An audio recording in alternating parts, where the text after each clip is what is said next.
Oi, pessoal. Esse é mais um De Costas para a Plateia Lado B. Meu nome é Ícaro Leite e hoje eu estou aqui com o Márcio Castro, CEO da RTM, que vai bater um papo bem bacana aqui conosco. Márcio, obrigado pela visita. É um prazer ter aqui com a gente. Vai ser legal dividir um pouco da sua experiência, conversar com você, não só sobre a sua carreira, mas também sobre a RTM. É um prazer ter você aqui conosco. Obrigado, Ícaro. É um prazer estar aqui com vocês, trocar um pouco de experiência, conversar sobre liderança, sobre tecnologia e, obviamente, contar um pouquinho da história da RTM e a minha transição ali de empreendedor para a RTM de volta ao mundo corporativo. Não, show de bola. Bom, então, Márcio, vamos começar aqui falando um pouco da sua carreira, da sua formação. Eu sei que você trabalha com tecnologia há muito tempo, né? E empreendeu também, a gente vai acabar falando um pouquinho sobre isso. Hoje está numa posição de CEO de uma companhia relevante aqui no Brasil. Mas eu queria que você falasse o começo, como é que foi o teu começo de carreira, a tua formação, porque às vezes as pessoas acham que a pessoa já nasce CEO de alguma companhia, né? Na verdade ela tem uma história longa ali, tem um caminho importante a ser percorrido até chegar lá, né?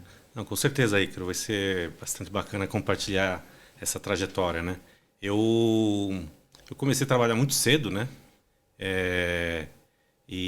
Assim, exceto o meu primeiro emprego, acho que o segundo já foi na área de tecnologia, né?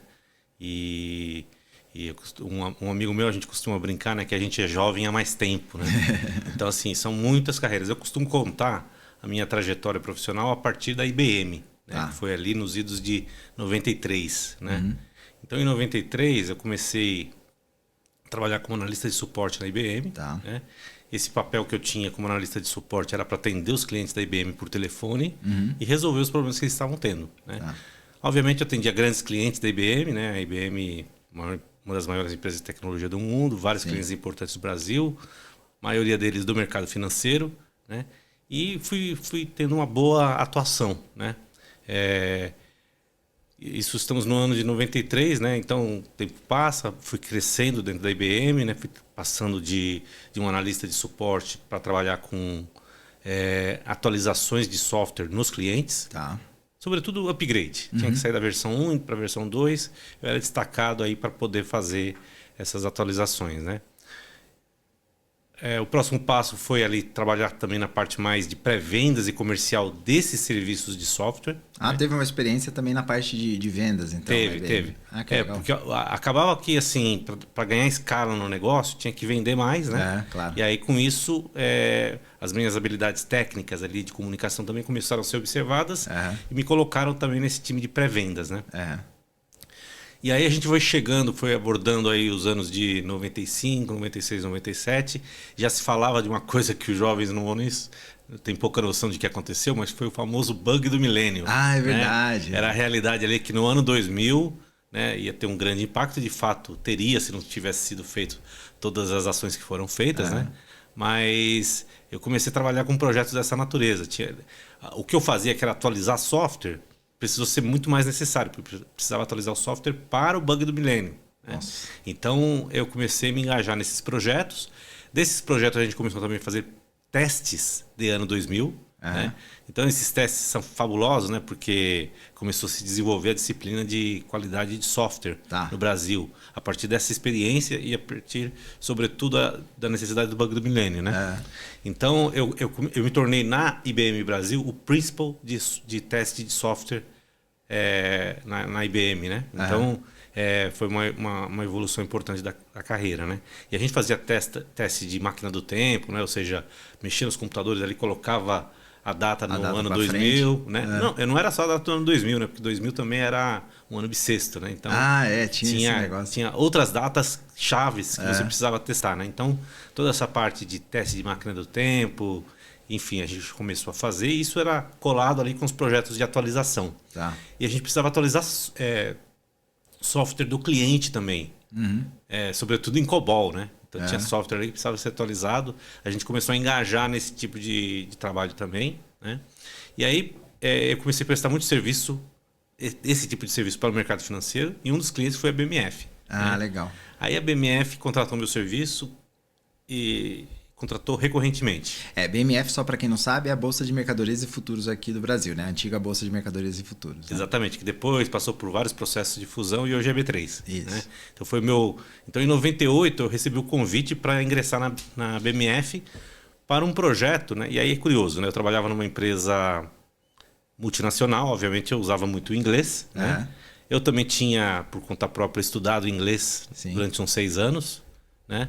E então essa característica de eu ter uma boa habilidade de gestão de projetos e de falar inglês foi fundamental, crucial para a BMF me contratar, porque o projeto era um projeto enorme, era o maior de todos que a BMF já tinha feito na época, que era implantar o sistema eletrônico de negociação. O pregão da BMF até então era exclusivamente de viva voz. Aquele ambiente de pregão que as pessoas gritam, compram e vendem as ações, anotam e isso depois é processado.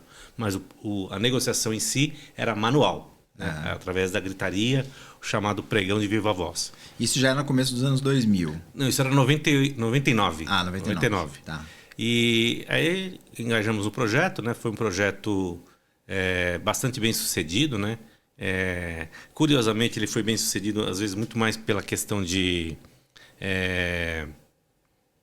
uma briga interna que estava tendo lá entre duas diretorias, né? Um queria mostrar mais agilidade que o outro e o projeto impulsionou, né? Então tanto é que em setembro de 2000 o projeto estava implantado. Olha só. E foi um sucesso. E ao redor do mundo tinham outras bolsas implantando, né? Essas outras bolsas me ligavam assim, a todo momento, né? Como é que foi a implantação, né? E eu já estava no automático, né? As bolsas ligavam, eu já começava a responder. Até que ligou o Managing Director da ADX, Australian Derivatives Exchange. Queria saber como é que tinha sido a implantação? Não. Eu comecei a falar, ele falou, não é sobre isso que eu estou ligando, não. Eu estou te ligando para te convidar para migrar para a Austrália para poder trabalhar com a gente aqui. E isso foi. Caramba. E aí eu tive uma carreira internacional a partir dessa experiência na BMF, né? Então, em 8 de dezembro de 2000, eu estava desembarcando em Sydney para começar ali. E aí é curioso, né? Porque ele me convidou para uma posição executiva, né? Eu fui como diretor de desenvolvimento estratégico, que foi minha primeira designação gerencial, né? Num outro país, ganhando super bem. Enfim, é uma coisa assim, uma bênção, né? Bom, aí comecei a trabalhar lá, né? Acho que tinha, obviamente, uma conexão, né? Era o mesmo sistema que eu tinha implantado na BMF. O sistema já estava praticamente implantado, a bolsa não estava operacional ainda, mas ela se tornou operacional em janeiro. Começou a operar. E aí teve uma surpresa desagradável, né? A bolsa quebrou em março. Você está brincando? Porque, veja, a gente estava em 2001. Foi quando teve o estouro da bolha .com, das empresas de internet. E a ADX, apesar de ser uma bolsa, ela era considerada uma empresa da internet, uma empresa .com, né? E como ela estava justamente numa rodada de captação, essa rodada foi integralmente frustrada, secou. Entendi. Aí ela quebrou, e eu tinha acabado de chegar na Austrália, né? Quebrou. Enfim, aí é uma situação daquelas, né, que você fala assim, você fica numa encruzilhada, né? Pô, tava no Brasil, numa empresa boa, tava bem, né? Resolvi. E detalhe, né? O meu visto para ir para a Austrália era um visto patrocinado. E era patrocinado pela ADX. Então eu tinha um mês para conseguir um outro emprego. Com visto. Então... Senão eu ia me tornar imigrante ilegal. Ilegal. Né? Felizmente eu consegui, né, uma posição ali de gerente de sistemas, era designação gerencial, mas não era diretoria, né?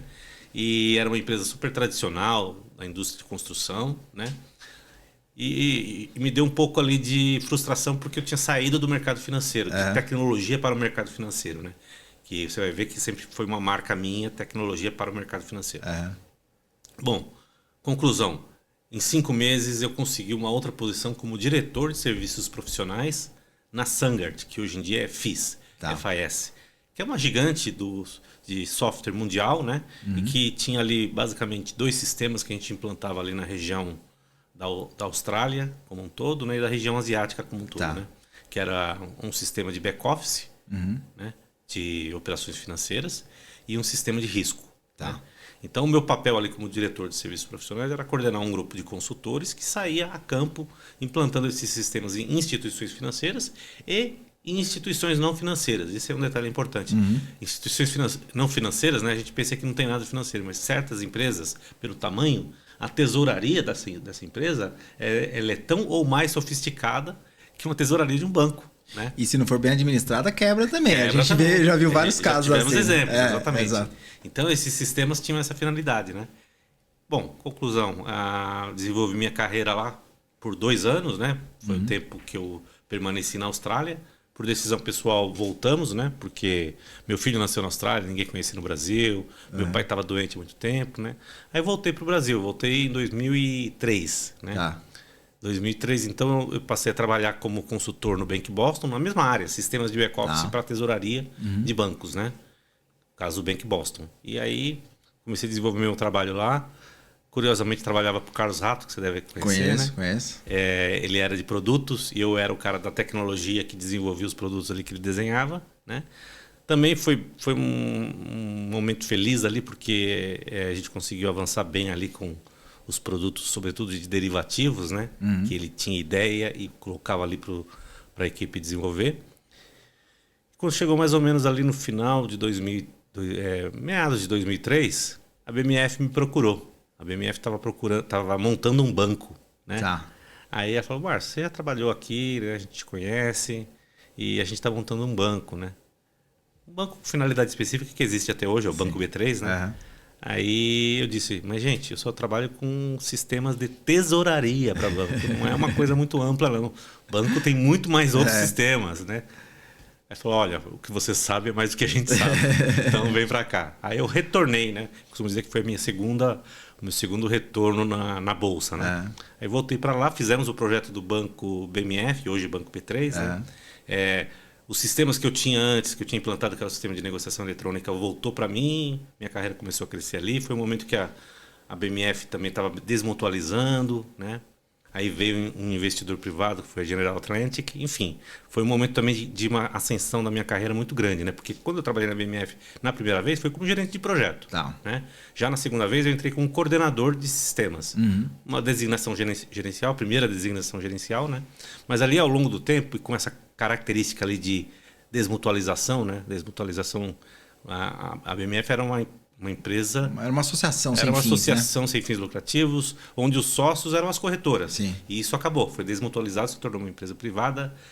Ato contínuo, veio a General Atlantic, um private equity que fez um aporte de investimento na BMF.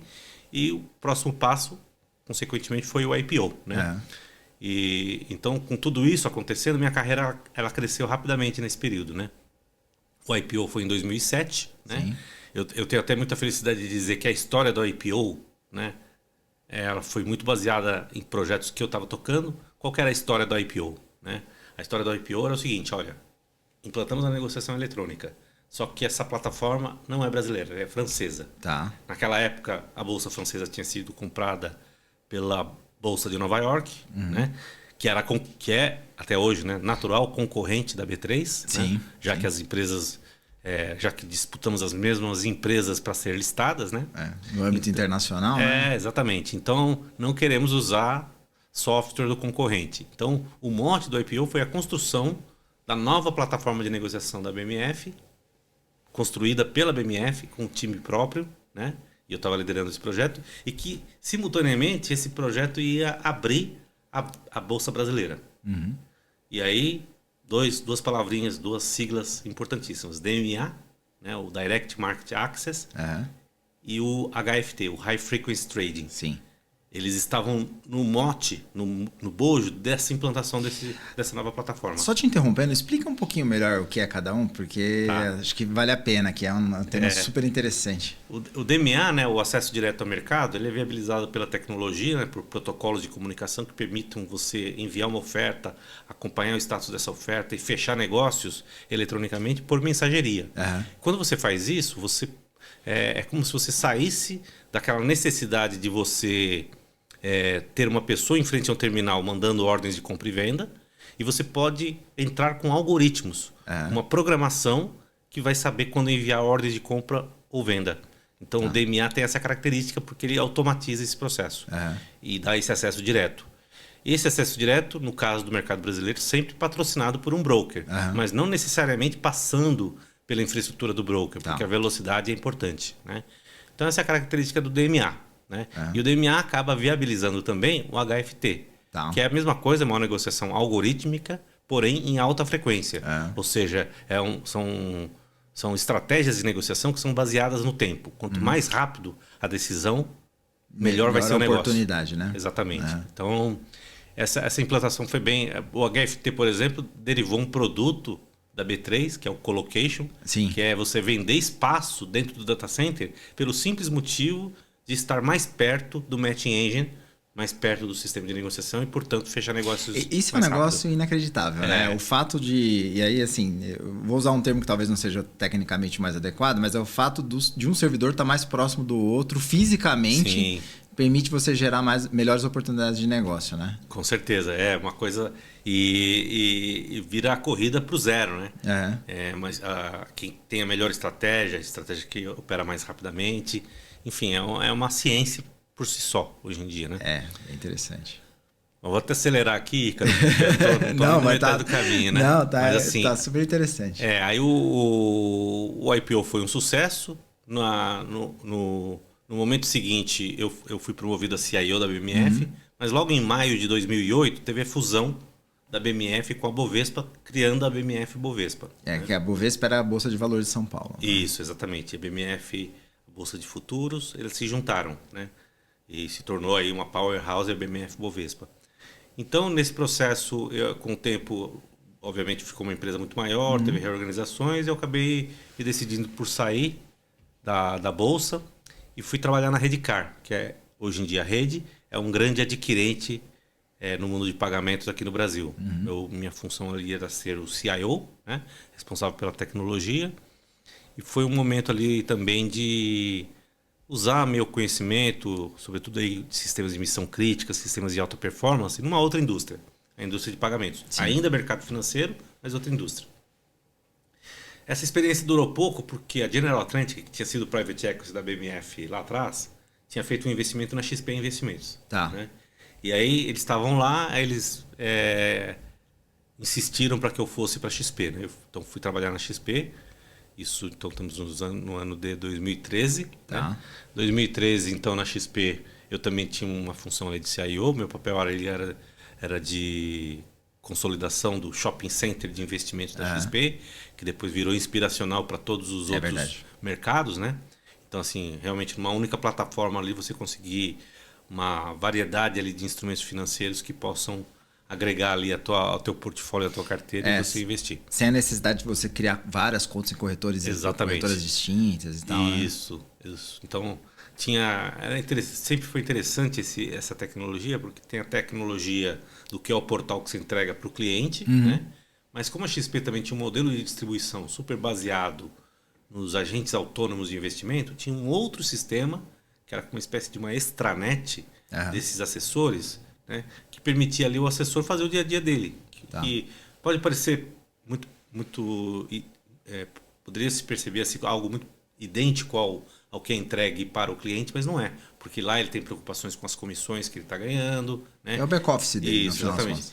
O back-office dele, e ele também tem ali toda uma interface de workflow e CRM com o cliente dele, que está usando a plataforma da XP, mas o cliente é dele. Sim. Enfim, tinha uma série de características interessantes. E é bem feito, né? Porque assim, eu tenho um assessor lá e às vezes pingava um recurso, o cara já... eu vi que entrou aqui, vamos trabalhar esse dinheiro e tal. Muito bem feito. Acho que eles foram pioneiros, né? E ainda são líderes, né? O melhor, o mais importante distribuidor aí do Brasil. Sim. Quando a gente pensa em investimentos, né? E hoje, inclusive, com uma jornada para um banco comercial completo, né? Sim. A XP, então, foi essa experiência, né? Acho que a Redcar, a Rede, foi um quase banco que eu trabalhei. A XP foi um segundo quase banco que eu trabalhei, né? Contando isso para vocês entenderem mais adiante, né? Aí, em 2014, surgiu a oportunidade de trabalhar na CETIP. Tá. Né? E na CETIP ali eu tinha também um desafio como CTO, né? Então, abril de 2014, maio de 2014, eu comecei na CETIP. A CETIP tinha uma tecnologia que ainda estava no Rio de Janeiro, apesar da empresa inteira estar em São Paulo. Tinha a equipe de tecnologia e os data centers. Então, a minha missão, basicamente, eram 3, né? Trazer a equipe do Rio de Janeiro para São Paulo. Tá. Trazer 2 data centers do Rio de Janeiro para São Paulo. E o terceiro e mais ambicioso era criar uma bolsa de derivativos na CETIP. Tá. Né?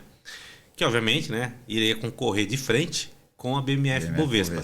Então, dando um fast forward, em 2017, a BMF Bovespa não quis comprar para ver essa bolsa de derivativos nascer. Então, o que ela fez? Ela comprou a CETIP, e aí que eu costumo dizer que foi a minha terceira entrada na bolsa, né? Porque havia a compra da CETIP. Né? Então, em 2017 e 2018, né, eu trabalhei na B3. Né? Então, eu fui assim, foi até interessante que na fusão dessas duas gigantes, né, eu era o ponto em comum ali, porque eu conhecia todo mundo na CETIP, obviamente, e conhecia todo mundo na BMF Bovespa. Então, eu conseguia dar uma azeitada ali nas engrenagens da integração. Né? Então, foi uma experiência interessante. Mas lembra que eu sempre trabalhei em quase banco, nunca tinha trabalhado num banco. Então, eu tinha um desejo de trabalhar em banco. Então, foi aí que em 2018 eu fiz minha transição para trabalhar no Safra, no Banco Safra. Então, realmente ali foi uma experiência de banco completo. Né? Então, tinha os sistemas de conta corrente, todos os sistemas de interligação com o SPB. Eu estava do outro lado do balcão agora também, interagindo com as clearings, né? Com as clearings da B3. Né? Tinha sistema de financiamento de veículos, sistema de empréstimo consignado. Tudo coisa que você já tinha visto, né? Então, exatamente. E tinha também uma boa parte, né? E curiosamente, o Safra, ele começou, né? Uma coisa até que foi surpreendente quando foi lançado, todo mundo se surpreendeu, né? O Safra lançou uma plataforma de investimentos estilo XP, com plataforma parecida, com assessores de investimentos também. É verdade. Então, assim, e eu participei desse projeto, né? Eu conduzi esse projeto do ponto de vista de tecnologia. Também foi um projeto muito bem sucedido, né?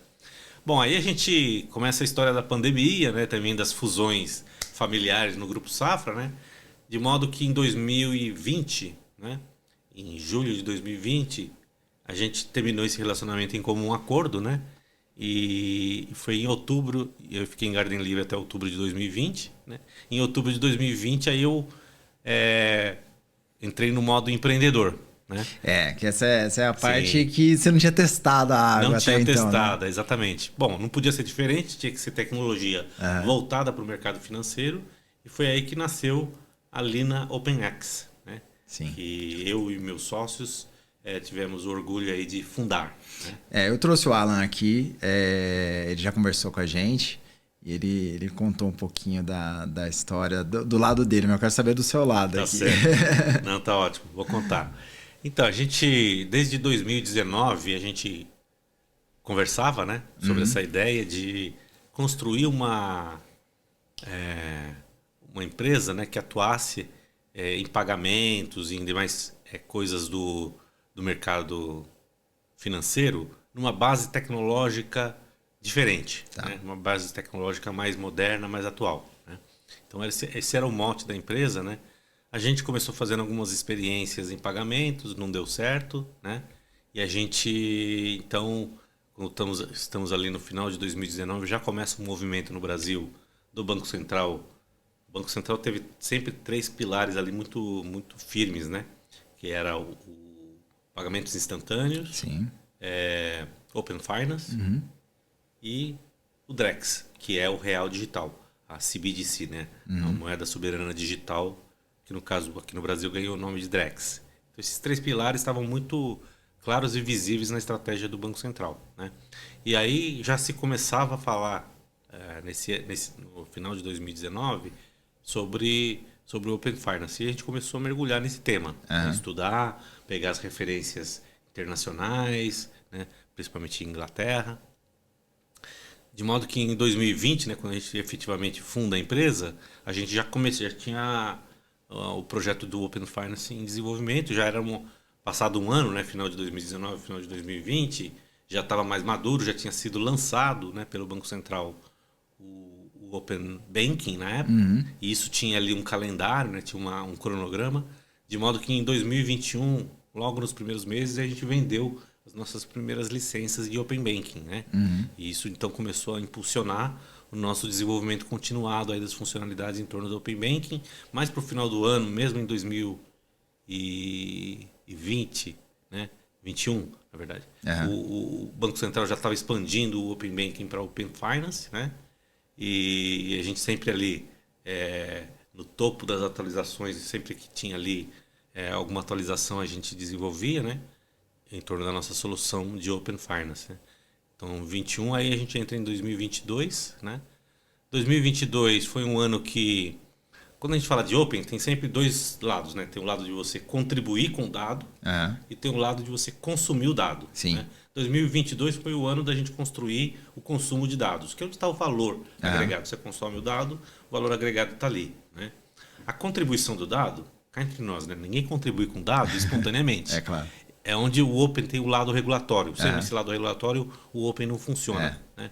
Então, no lado regulatório, a contribuição do dado ela é dada de maneira obrigatória e ela implementa belíssimamente a questão do consentimento do cliente para o acesso ao dado dela. Né?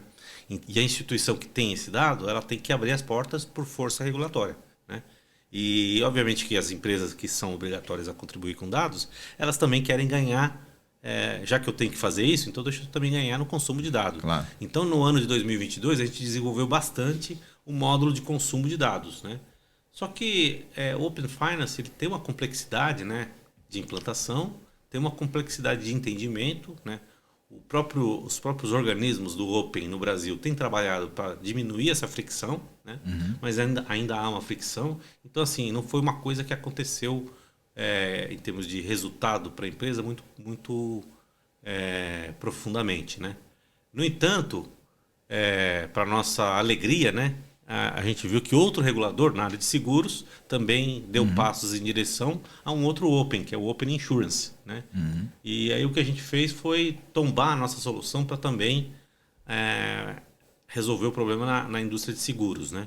Tivemos a felicidade de desenvolver uma parceria com a B3 e com isso impulsionou bastante a nossa solução de Open Insurance. Tanto é que naquela época eu dizia que a gente, em parceria com a B3, éramos líderes em Open Insurance e referência em Open Finance. Né? Hoje eu posso dizer que a gente é líder e referência tanto no Open Finance quanto no Open Insurance. Né? Então, realmente foi uma ideia que deu certo e eu ainda acredito que tem muito potencial a crescer. Né? Tem mesmo. Recentemente tem aí o Open...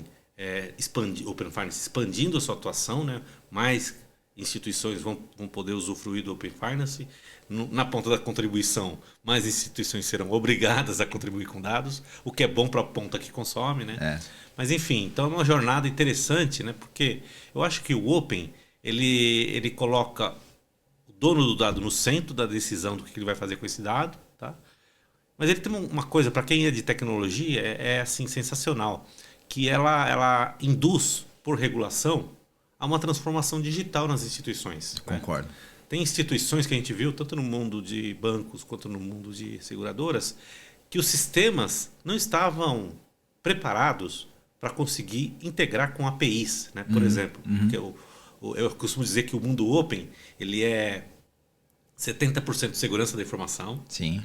20% integração, bastante, e 10%, que é o melhor de tudo, é o consumo do dado. Né?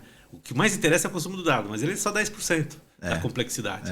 A complexidade maior está na segurança e a segunda maior complexidade nas integrações. E a gente viu que não tinha as empresas não estavam maduras para essa transformação digital. Então, eu gosto de dizer que é uma indução de transformação digital nas empresas. Né?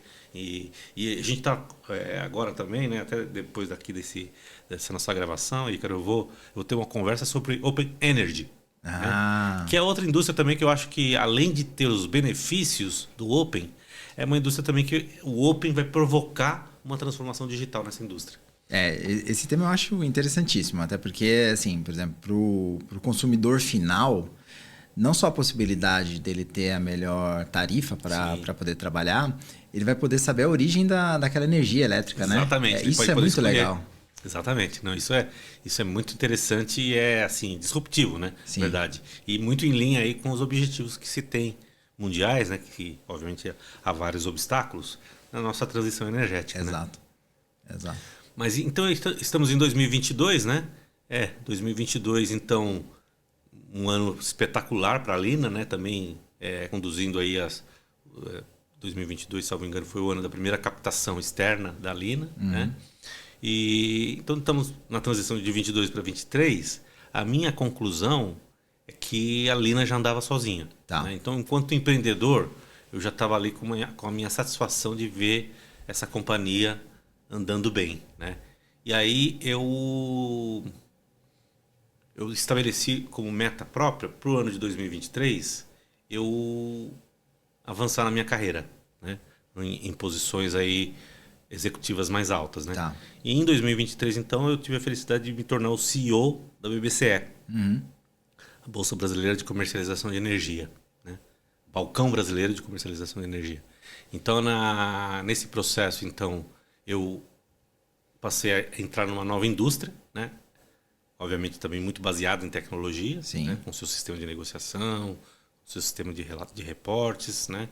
E também numa posição de CEO. Né? Então, eu almejava, apesar de que na minha vida de empreendedor na Lina eu era o CEO, né? Mas eu queria ver isso num ambiente maior. Né? O BBC também é uma empresa que, de uma certa maneira, por mais que tenha 12 anos, pode ser considerada assim, uma startup. Né? E, nesse sentido, ainda um pouco do traço do empreendedor que eu tenho, né? Ela ajuda, né? Mas já era uma empresa mais estabelecida, né? E como CEO, né, você consegue ter a visão do todo, né? Então, na minha carreira como executivo de tecnologia, como CTO, como CIO, eu tinha ali o papel de resolver os problemas que as outras áreas traziam, desenvolver os produtos que os outros especificavam, né? Resolver metas ou garantir um bom sistema para atingir metas de vendas da área de vendas, né? Agora, como CEO, a visão que você tem o P&L como sua responsabilidade, que você tem o todo na sua responsabilidade, me estimulou muito, né? E essa experiência eu tive como empreendedor e que eu queria testar em outros ambientes, né? E foi muito bem sucedido, né? Acho que eu peguei a BBCE, né, no momento em que o mercado de energia no Brasil passava por uma situação bem delicada, né? Por um lado delicada, por outro lado boa, né? Que estava um excesso de oferta de energia, né? Que fez com que os preços atingissem os seus mínimos históricos e que a volatilidade estava muito baixa também. Tinha bastante água. Né? O nosso modelo é hídrico, basicamente, né? Então tinha bastante água, não estava faltando energia. Né? E no mundo de negociação, né, gente, tem que ter volatilidade. Tem que ter preço que sobe e desce rápido, senão não gera negócio. Sim. E essa ausência de negócios deixou a situação da BBCE bastante crítica. Né? E eu, como gestor, né, eu consegui equilibrar essa situação, né? E muito me orgulho disso. Né? Mas aí em junho, mais ou menos, essa época, já estava ali um momento em que eu já estava em conversas com a RTM, que é onde eu estou, CEO no momento. Né? E eu aceitei o desafio esse ano de 2024, em fevereiro, eu ingressei na RTM, né? Que eu costumo dizer que é uma startup de 27 anos. Explica primeiro o que é RTM, né? Eu acho que a sigla seria interessante. E assim, pelo que eu acompanho, pelo que eu conheço, pelo que a gente já conversou, acho que é bacana explicar como funciona. Porque o mercado financeiro, muitas vezes, ele é só o home banking, é o aplicativo que a gente usa, etc. Né? A certeza que o nosso dinheiro está lá dentro. Mas tem toda uma infraestrutura enorme por trás, né? Desde a época de IBM, que você comentou lá atrás. Mas ainda hoje tem uma infraestrutura gigante, muitas vezes física, né? Eu acho que eu queria que você comentasse um pouco, para fazer isso tudo ser suportado com o maior objetivo ou o maior propósito de todos, que é a segurança, no final das contas, né? Exatamente. Muito bom, né? A RTM, ela significa Rede de Telecomunicações do Mercado, né? Ela foi fundada em 1997, né? Há 27 anos. E ela nasceu com esse propósito de rede, né? De formatar uma rede, né? Que hoje, né, na verdade, isso extrapolou para o que a gente chama, o nosso mote, né, na RTM, de sermos o hub integrador do mercado financeiro. Né? Então, primeiro isso, né? É uma empresa de tecnologia voltada exclusivamente para o mercado financeiro. Né? E quando ela nasceu lá em 1997, né, eu comecei a trabalhar na IBM em 93. Né? A RTM nasceu em 97. E era a infância da internet nessa época, gente. Assim, tinha quem tinha computador em casa, tinha aquele modem que fazia aquele barulhinho, você conectava, né? Mas assim, muito rudimentar, né? E nas empresas, então, a internet era algo assim, para poucos, né? E não era para trabalho, era para alguma coisa de pesquisa, algum item assim, sem muita relevância, né? E bancos, então, bancos nem sequer pensavam em internet para negócios, né? Tá. Então, assim, era banido, né? Era uma coisa assim. A gente vê hoje, por exemplo, que a nuvem, né? Ainda tem alguns bancos que resistem a colocar os seus workloads em ambiente de nuvem. Naquela época, nos idos de 97, a resistência era com a internet, né? Então, era comum a existência de links privados, né? De comunicação entre as empresas. E em 97 surgiu uma necessidade do mercado financeiro de ter uma rede diferenciada para o mercado financeiro. Tá. E daí nasceu a Financial Net na RTM. Financial Net era, na verdade, do ponto de vista tecnológico, é uma MPLS. Tá. É uma rede privada, tá? Não é pública como a internet. Tá. Mas essa tecnologia MPLS, ela atribui essas características de internet. Então é como se fosse a internet dos bancos. Tá. Né? Então a Financial Net nasceu com esse propósito. Então, assim, por isso que o nome da empresa, Rede de Telecomunicações do Mercado. Né? E rede, gente, a gente fala do quê? A gente fala de aquele cabo azul de rede, de passar cabo na rua, de ligar o banco A com o banco B, né? Na verdade, assim, como é uma internet privada, na verdade você liga o banco com a RTM, o banco A com a RTM, o banco B com a RTM, e o banco C com a RTM. E todos eles podem trocar informações entre si, porque a RTM viabiliza essa internet privada. Né? Então, nasceu assim. Né? Logo no ano 2000, aí tem uma mudança extremamente importante, que a RTM também se tornou provedora da rede do Sistema Financeiro Nacional. Isso que eu ia perguntar, porque ela tem um papel relevante. Tem. Porque quando a gente fala assim, conecta o banco A com o banco B, acho que era legal dar o exemplo, e esse acho que é o melhor exemplo. Como é que conecta para quê, no final das contas, né? Conecta, tem diversos motivos, né? Assim, sempre quando você providencia uma rede desse tipo, você trabalha com o conceito de provedor de conteúdo e consumidor de conteúdo. Sim. Então, um exemplo que eu gosto de dar, né? Imagina que existe uma corretora de varejo, uma corretora basicamente de varejo, tá? E existe uma corretora que é basicamente o core dela é institucional, só faz grandes volumes, negocia grandes valores, né? E quando a gente pensa na B3, no livro de ofertas da B3, aparece o nome da corretora. Sim. Né? Então, quando aparece uma oferta de compra ou venda de uma corretora institucional, essa corretora institucional ela está se revelando. Opa, tem venda grande acontecendo. Eu estou vendo só a pontinha do iceberg, mas tem uma venda grande acontecendo. Então, ela se machuca na própria oferta que ela está fazendo. Então, o que é comum acontecer no mercado? Essa corretora institucional faz um acordo contratual com a corretora de varejo e ela passa a ordem dela pela corretora de varejo. Tá. Então você vê a corretora de varejo, ela fala, cliente pequeno que está tradando, não é nada não. Né? Então você não dá bola. Né? Então, por exemplo, esse tipo de coisa, a RTM ajuda. Então, assim, essa corretora institucional que tem uma conectividade com a corretora de varejo, é uma configuração que a gente faz, pronto, eles estão trocando informação. Entendi. Inclusive podem usar um DMA, né? Eu posso ter essa corretora grande institucional mandando ordem direto, que vai passar aqui pela corretora de varejo e daqui vai para a bolsa, né? Então esse é um exemplo, mas tem inúmeros outros, né? Por exemplo, existem certos sistemas que você quer deixar disponível para o mercado todo, né? E não quer deixar isso exposto na internet. É o caso do nome, tá? O sistema de renda fixa de balcão da B3. Esse sistema ele é publicado na rede da RTM e, portanto, todos, o banco A, o banco B e o banco C, conseguem acessar pela rede da RTM. Né? Então, ele é fundamental para isso. E aí, nesse caso, esse nome, essa plataforma, ela é provedora de conteúdo para a RTM. Sim. Até por uma questão de segurança, porque ali você tem, basicamente, quase todas as informações de ativo financeiro do país. Exatamente, né? Exatamente. Isso é até interessante, né, na história da RTM, porque quando a internet realmente ganhou o seu momento e se tornou a verdadeira rede aí para os negócios, né? Que é o fato hoje da internet, a gente achou, nossa, vai abalar aqui o nosso negócio. E de fato, não. Por um motivo bem simples, né?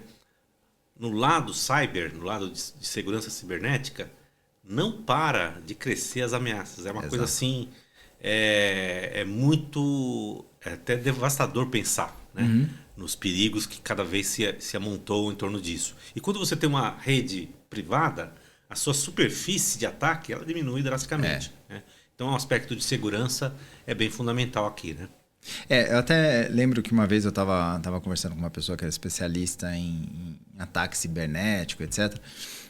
E ela falava assim, esses grandes provedores que, de certa forma, estão em quase todos os ambientes, ou esses softwares que estão em quase todos os ambientes, faz mais sentido para o fraudador, para o invasor, para o hacker, tentar trabalhar em como quebrar ele, do que aquele que é um ambiente menor e que são menos pessoas ou menos empresas atuando, né? Então, o cara foca no mainstream. No mainstream, né? Exatamente. Depois é que ele vai olhar nas...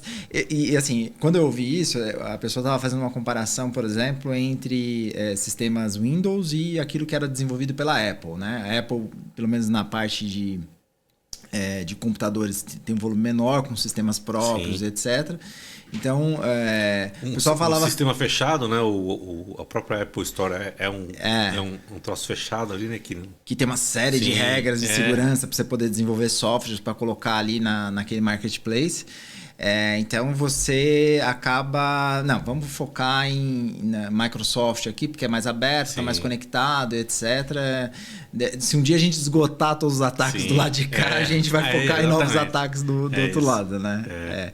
É bem interessante essa... Não, é demais. E a gente até teve um evento recente aí que expôs muito essa discussão, né? É verdade. É verdade. É verdade. Mas então a RTM, né, tem isso, né? E aí, na evolução da RTM, cara, o que aconteceu? A gente então pensa cabo azul de rede, né?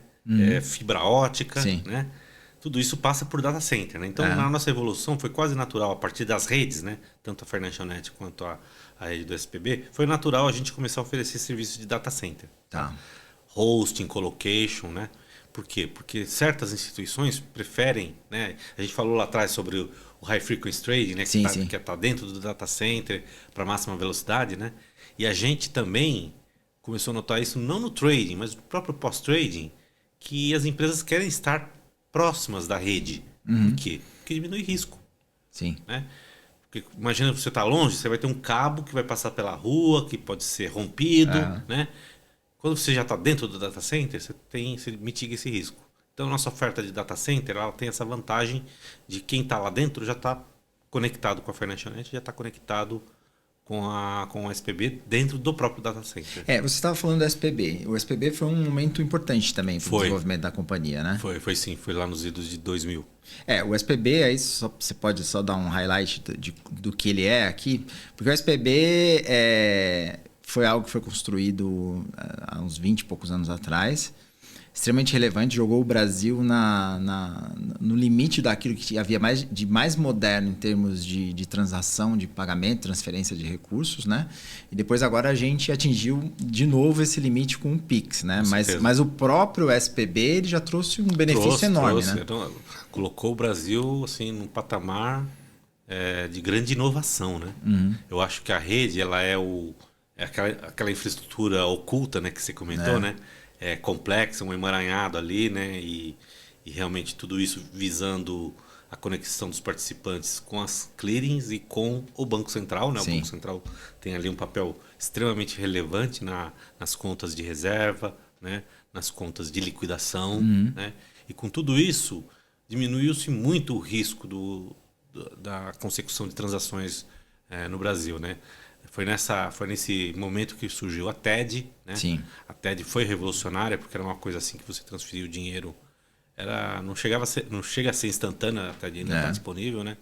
Chega a ser instantâneo, mas tempo assim, é próximo do tempo real, né? Não, muito mais fácil de comprar um carro, comprar uma casa, fazer um negócio maior e tal. Isso se tornou disponível lá em abril de 2000. Uhum.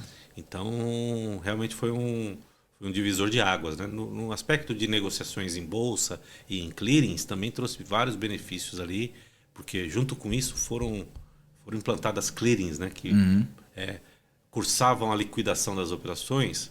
A gente costuma dizer, né?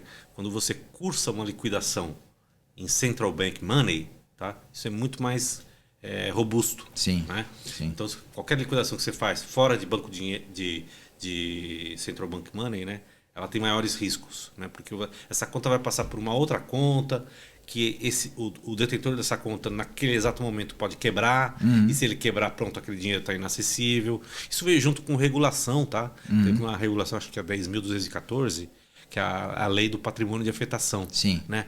essa lei que viabilizou o sistema de pagamentos brasileiro, que criou esse conceito dessa conta, né, que são contas ali controladas pelo Banco Central, que são contas assim que o que está lá está protegido, não segue a ordem de liquidação de uma instituição. Então, assim, você dá uma garantia muito maior para as operações que são conduzidas em bolsa e nas bolsas, né, bolsas e outras infraestruturas de mercado, né, como a própria Núclea, CIP na época, né, a CETIP, que naquele momento também não era ainda pertencente ao grupo B3, né?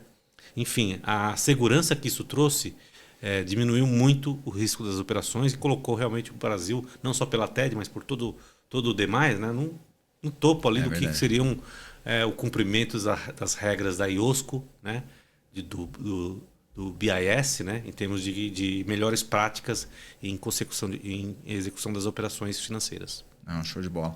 Bom, engraçado, né? A gente foi conversando aqui, a biografia foi se mesclando com as histórias, a gente chegou aqui no ponto da RTM e a gente já está quase no finalzinho da nossa conversa aqui.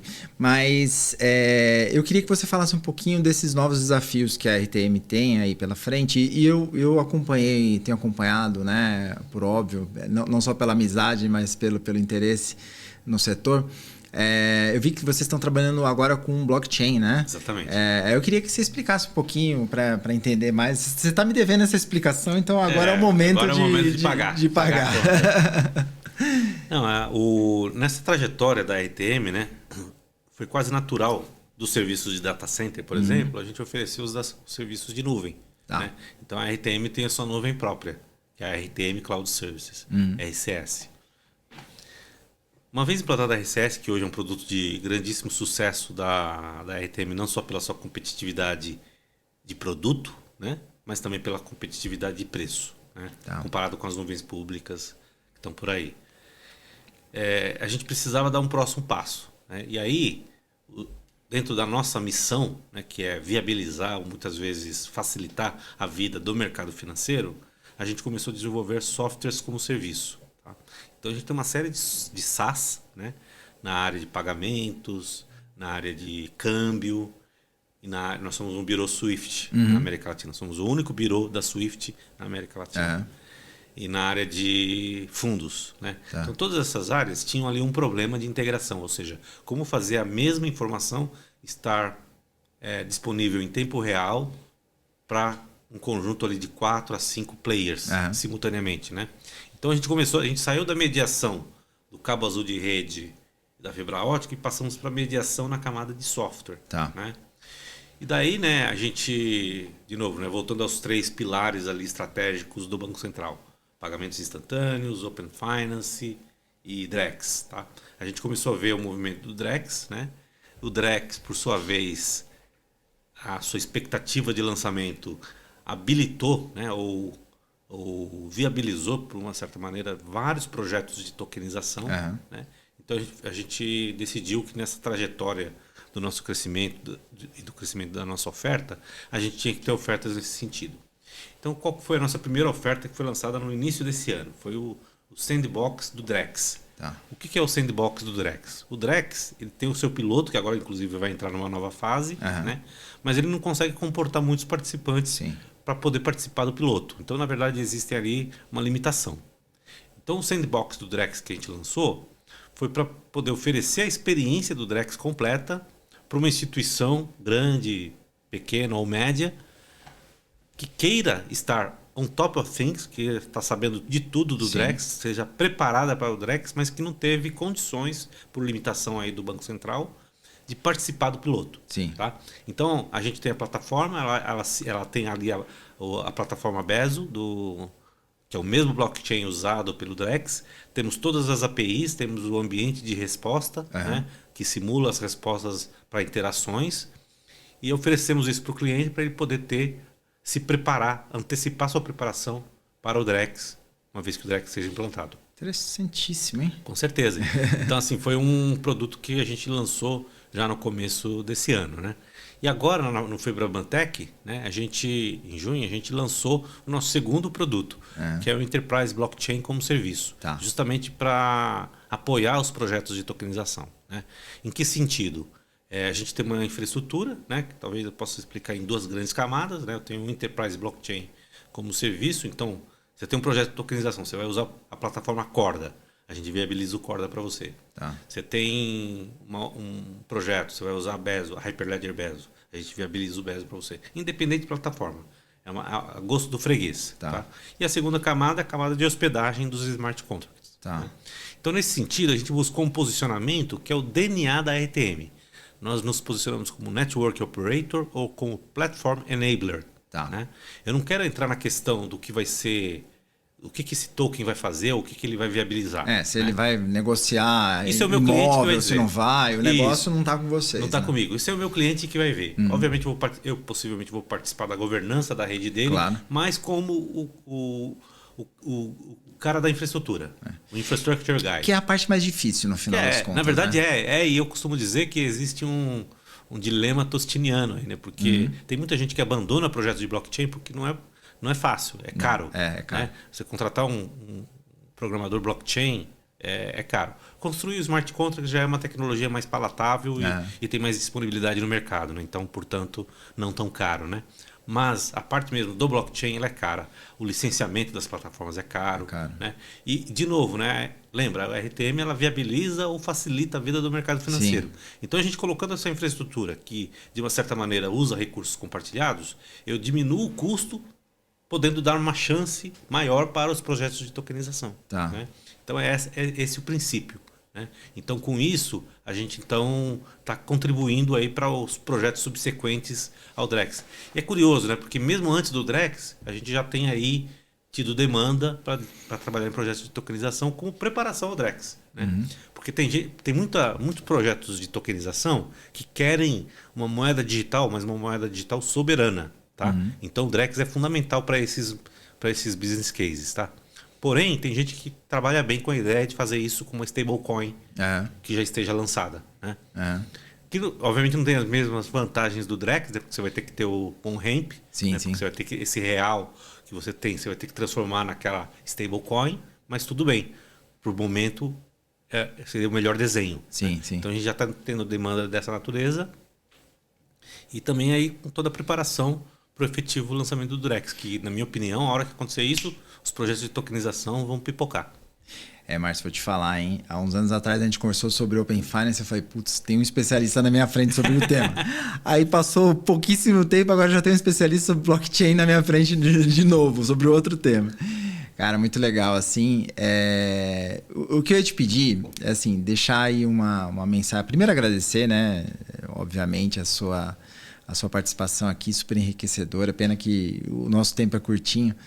Mas deixar uma mensagem aí, porque, veja só, você contando a sua história, é um analista, terminou a faculdade, entrou, começou a trabalhar, foi construindo a sua carreira, passou por experiência fora, acertou e errou também, tenho certeza disso. Vem entregando coisas super interessantes e numa posição super relevante dentro aqui do mercado brasileiro, né? Então, queria que você deixasse uma mensagem aí para aquele cara que está começando agora, né? O pessoal que está querendo ou empreender ou então está começando uma carreira corporativa no mercado financeiro. Que dica você daria? Que dica talvez você gostaria de ter recebido, um conselho que você gostaria de ter recebido lá atrás para te ajudar ou para te dar a confiança de que você chegaria lá na frente de forma adequada? Eu acho que o principal, né? Acho que é você conseguir se encontrar onde você gosta, né? E aí, a partir disso, talvez o principal termômetro, no meu caso, pelo menos, né, é a curiosidade, né, sobre o tema, sobre os temas, né? Então, assim, não tem assunto de tecnologia que não me desperta interesse, que eu não quero saber um pouquinho isso é mais. Claro, é latente, né? E sempre dou peroada nos temas, né? Inclusive, eu estou CEO, né, como gosto de dizer, mas assim, eu não perco uma oportunidade de entrar numa discussão mais técnica, né? Eu tenho uma curiosidade enorme e procuro me manter atualizado, né? Porque esse nosso universo de tecnologia muda muito rápido, né? Então, essa questão de achar aquilo que te deixa sempre curioso, sempre animado para ver o novo, para ver o funcionamento, acho que é fundamental, né? E uma outra coisa que é difícil de dizer, né? Sem manifestar um pouco de ego, né? Que é ser corajoso, né? Obviamente não estou recomendando ninguém a tomar muitos riscos altos aí na carreira, né? Mas às vezes você precisa fazer, né? Então, por exemplo, eu como um analista, né? Como na verdade um gerente de projetos, eu tive ali a coragem de ir para o outro lado do mundo, né? e explorar um universo novo ali de trabalho, né? Então, acho que essa bravura, ela é também um ingrediente importante, né? Sobretudo aí na questão da velocidade que você quer das coisas, né? Eu acho que eu tive momentos aí em várias empresas que eu tive crescimentos meteóricos, né? Fico bastante feliz com isso, né? E acho que por último, né? Além da bravura, da coragem, né? Acho que é o propósito. É você conseguir enxergar um propósito, né? Você conseguir elaborar bem esse propósito do que você está fazendo, né? Eu às vezes brincava, né? Que na profissão de tecnologia, às vezes a gente é mais exigido do que um médico, né? Porque o médico, pô, hoje em dia, né? Os médicos que não fiquem bravos comigo, mas ele consegue controlar muito mais o horário dele.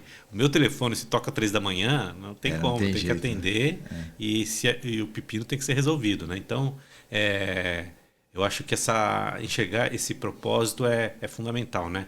No meu caso, né, eu acabei tendo uma grande especialização de tecnologia dentro do mercado financeiro, né? Então, acho que a tecnologia é o que me motiva, né? E entender o que a tecnologia pode fazer para a sociedade é uma coisa sensacional, né? E no mercado financeiro, né? Se a gente for ver o mercado financeiro nas suas vertentes, pagamentos, crédito, mercado de capitais, é o que faz girar a economia de uma nação, é o que faz a sociedade se desenvolver, né? É um dos elementos fundamentais para o desenvolvimento de qualquer sociedade. Então é o meu propósito, é o que me move, é saber que eu estou trabalhando em algo, tecnologia, que faz a evolução desse mercado financeiro e que, portanto, cria as condições para o desenvolvimento da sociedade. Perfeito, muitíssimo obrigado. Bom, pessoal, hoje a gente conversou aqui no De Costas para a Plateia lá do B com o Márcio Castro, CEO da RTM. É um prazer ter recebido você aqui, Márcio. Pessoal, sigam a gente nas redes sociais, no LinkedIn, no Instagram. Podem mandar mensagem, vamos conversar aí. A ideia aqui é a gente fazer essas conversas, principalmente aqui no Brasil, nesse momento. E a gente volta na próxima. Obrigado.